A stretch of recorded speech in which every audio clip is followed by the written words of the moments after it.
During her 2024 State of the State address, Governor Whitmer has proposed up to $2,500 in state income tax credits for the purchase of a union-made electric vehicle, or EV. Add that to the available federal income tax credits, and affluent EV buyers could get up to $10,000 off their federal and state income taxes. Let's see if this makes any financial or environmental sense. The stated rationale for transitioning from internal combustion engine, or ICE vehicles, to EVs is to reduce the amount of CO2 emissions into the atmosphere. First, a long-range EV battery weighs about 1,000 pounds. That 1,000-pound battery replaces the energy stored in just 80 pounds of gasoline and requires 500,000 pounds of mined ore to create. Of course, mining and smelting 500,000 pounds of material to produce a single 1,000-pound battery that replaces just 80 pounds of gasoline requires a lot of fossil fuels, emits a lot of CO2, and is performed in countries with nothing resembling U.S. OSHA or EPA standards. The mining, smelting, oceanic shipping of materials, and manufacturing processes of these 1,000-pound batteries all counts against the claimed reduced CO2 emissions advantage of purchasing an EV. If you purchase an EV in Michigan and receive the federal and proposed state income tax savings, you take one ICE vehicle off the road. That's a 1-to-1 ratio of transitioning to lower emissions passenger vehicles and light trucks. That same 1,000-pound long-range EV battery, however, could be turned into 50 hybrid batteries. Hybrid vehicles produce about half the CO2 emissions of an ICE vehicle. Using the same amount of mined and smelted materials in hybrid batteries removes the equivalent of 25 ICE vehicles from the road. That's a 1-to-25 ratio.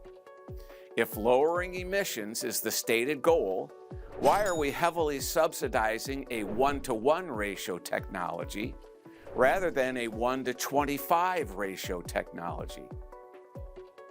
Let's assume reducing CO2 emissions is the actual reason for transitioning from ICE vehicles to EVs. What kind of atmospheric results can we expect? The Earth's atmosphere is 78% nitrogen, 21% oxygen, and right now, about 0.04% carbon dioxide, or just over 400 parts per million, a trace atmospheric gas, to say the least. Today, the atmosphere's CO2 content is growing by 2.2 parts per million per year. Let's assume for this illustration that those 2.2 parts per million is all from human activities.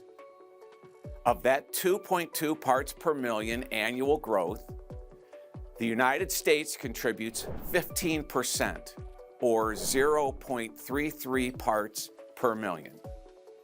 The U.S. transportation sector, planes, trains, cars, light trucks, 18-wheelers, ships, motorcycles, you name it, accounts for 29% of America's 15%, or 0.096 parts per million per year.